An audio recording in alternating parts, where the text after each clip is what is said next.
brain. Welcome into his frequency. Enter at your own risk. Come be at peace with me. Ask the Paul, where we rise and don't fall. Welcome back to another episode of Baxter's Buzz. I am your host, Baxter E. Hall. Welcome to my brain. Welcome to my frequency. Enter at your own risk. Today and every day, we are celebrating Black History, but specifically Black History Month. Today, I have a special guest with me. She is a mentor, an author, and a longtime insurance professional, amongst other things. Crystal Wright Adams, hello, welcome back to Baxter's Buzz. Oh, hey, thanks for having me back. I appreciate it. Yeah, no, this is going to be good. We talked about wanting to bring some attention to some contributors to American history, which, you know, is also Black history many times. And so who are we going to shed a little light on today? I would love to talk today about someone who I admire and just think is super dope. And that is going to be Amanda Gorman. Amanda Gorman, yes. Tell me what, so just set the stage for folks that may not know who Amanda is, and then tell me why you wanted to talk about her today. Absolutely. So honestly, I didn't even know who Amanda Gorman was until the inauguration last year. And the same effect she had on me is the same effect she had on many people who were watching the inauguration. She kind of stole the show. And it made me want to look into more of who she was and what she did. And I think as we talk about, you know, Black history is American history, and it's not relegated to just one month that we should celebrate and learn about our culture and our past and what's brought us to this present. But I think a big part of history is looking to the future and how we can carry the lessons and the advancements and accomplishments that we've made in the past for the next generation. So when I saw Amanda, who was 22 years old and looked younger, you know, I said, who is this fabulous teenager on my screen? And come to find out she's a whole grown woman. But she's delivering one of the most powerful poems I've ever heard in my life, her own original work, and just the content and the energy and the way she delivered it. It was captivating. And it captured my heart because the words that she wrote and that she spoke to how I feel on the inside as a Black American in this country. So it made me want to look her up. And, you know, I found out that she was the youngest inaugural poet ever in history, which is amazing. She graduated, I think, right after or right before the inauguration from Harvard University. Okay. Okay. And then also, even before anyone knew her name, she actually was the first ever National Youth Poet Laureate. Wow. She got that accomplishment back in 2017. And I guess she would have been a teenager at that time. Right. So the work, you know, the gifts that God gave her and the way that she has chosen to use them have brought her to this place where she, in present time, is making history, and she is making Black history, and it is Black history. And that's like an amazing thing to witness. So.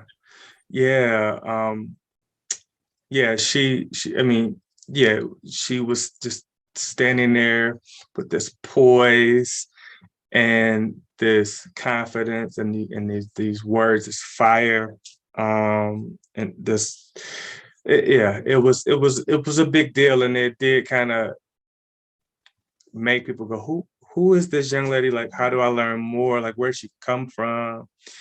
And yeah, just, you know, it's not all about the folks that are, you know, who have kind of already laid the foundation or who have already made their contributions and may not be here any longer. It's about people who are currently in the mix, right? Making contributions as well.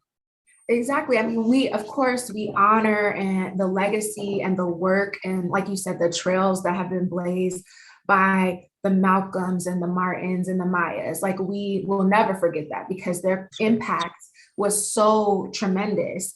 Arguably, Amanda wouldn't even have the opportunity or the platform she had that day on Inauguration Day had it not been for people like them who came before her.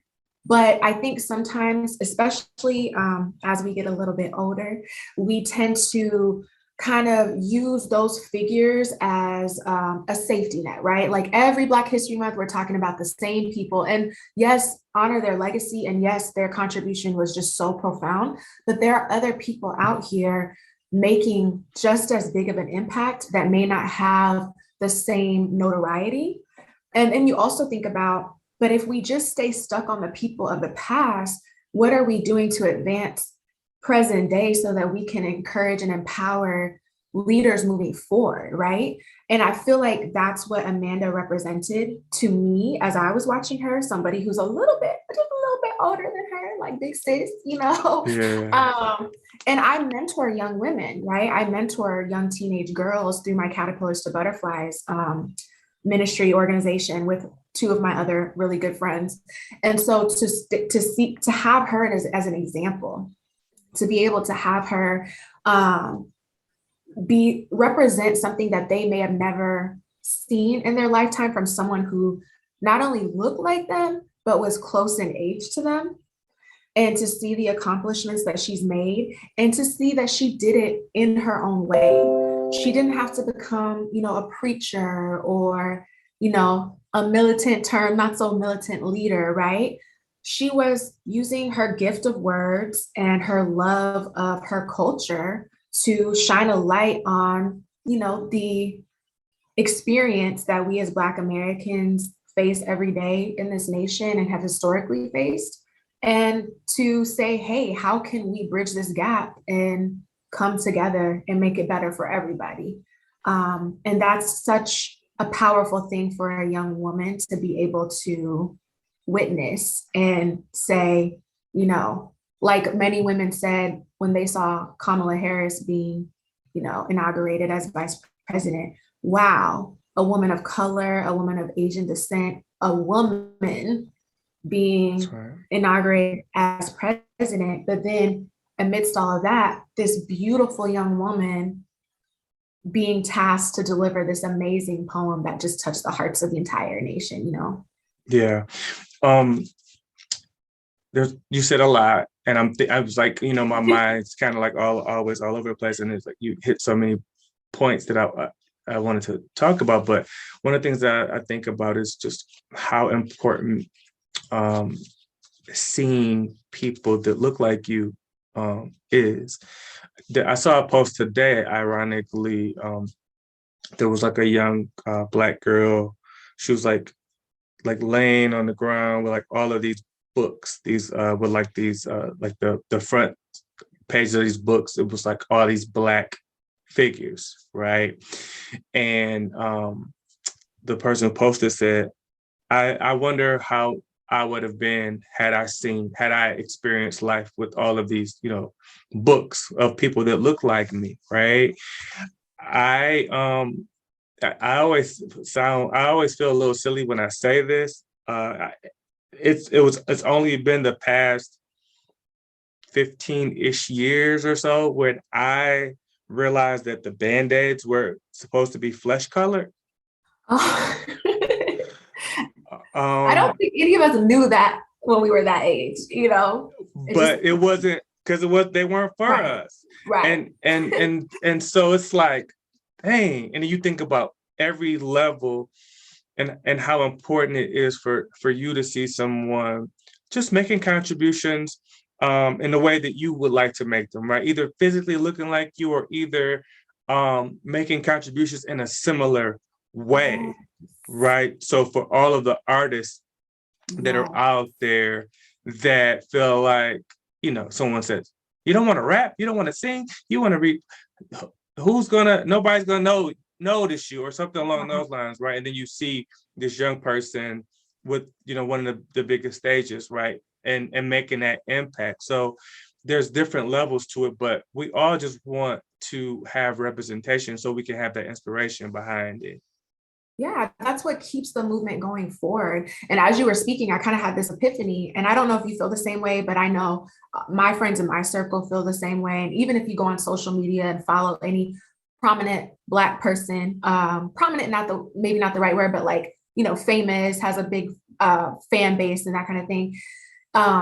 They talk about stuff from their childhood or their past, and it's like in the comments, man, I swear we all live the same life. We all had the same childhood, right? And I think about that as you made that comment. And I used to think that before even I read it in people's comments. I used to think, dang, did we all have the same upbringing? Like, it's crazy, right? And when you think about that, why is the reason for that? Because there was no representation.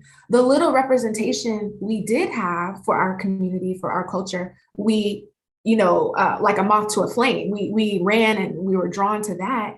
But there was only one or two things, right? One or two things out there, maybe three or four things out there that we could say, this is like us. This is like something I see every day. And so that's what we subscribe to. And that's why we all have this kind of shared experience, because there was so little available to us.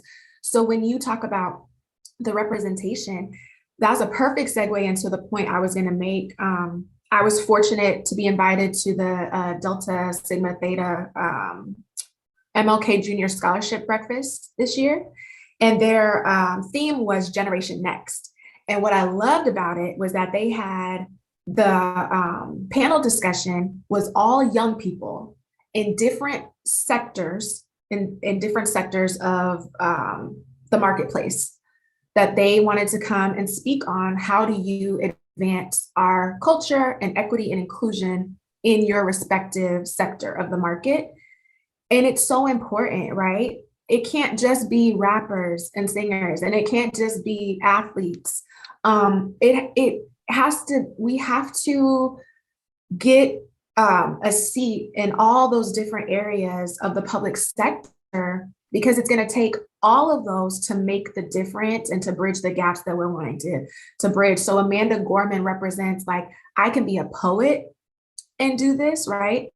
And I'm a writer, a little bit older than Amanda, just a little bit. And she inspires me, right? Wow, look at this young Black woman. What would my life look like had I seen a young Black woman when I was a younger Black woman? What different decisions or things might I have pursued? Sure. If I knew or thought it was available to me. And then I think about some young people I'm connected to. Amaya Cordova, she's this amazing young woman at the University of Connecticut that I'm connected to, who is doing some big things. I'm not sure if I'm supposed to share any of it right now, but like amazing young woman who's doing amazing things as a poet and as a writer, right? I think of a young man named Jay Sibley who lives here in San Antonio, where I'm at. His father and I are connected professionally, and he's in high school and he's writing these amazing stories and this amazing written works that describe our experience as a people and the desire to just have equality and equity, right? And I don't think Amaya and Jace would be as empowered, have the opportunities that they have, if we didn't have more Amanda Gormans and more people like her paving that way. And it has to be the next generation, right? Because eventually, some of us older ones, we're not gonna be here no more. Like we said, the Mayas, the Malcolms, the Martins, they're not here anymore. And so we have to encourage and support this younger generation to carry the torch. And I just think it's an amazing thing to witness, and I'm glad to be a part of it. Yeah, no, and you said it perfectly. And you talked about, had I been younger, seeing an Amanda Gorman, I mean, look how excited and inspired you are today, right? And yeah, that ripple effect, it matters, and it does give us optimism for the folks that are coming behind us and the contributions that they're going to be making. But we're not done either, right? We're still, making our own contributions, but it's nice to know that there's some folks that are doing some things that are coming behind us that that still inspire us, right? That is, Absolutely. yeah. And that they might even look to us for guidance and encouragement and support because of the work that we're doing, right? The important piece is having those bridges and from the past to the present to what may be the future, and embracing those folks. And it's okay to have, to draw inspiration from them. It's okay to be mentored by folks that are younger than you if they're in a space that you're trying to be in. And the collaboration piece is super, super important. And the more we can collaborate and learn from one another, the better we're all going to be. Absolutely. It's like we're all in this together, and how can we support and encourage and reach back and bring people forward, and then empower the next generation to do it in their own way, right?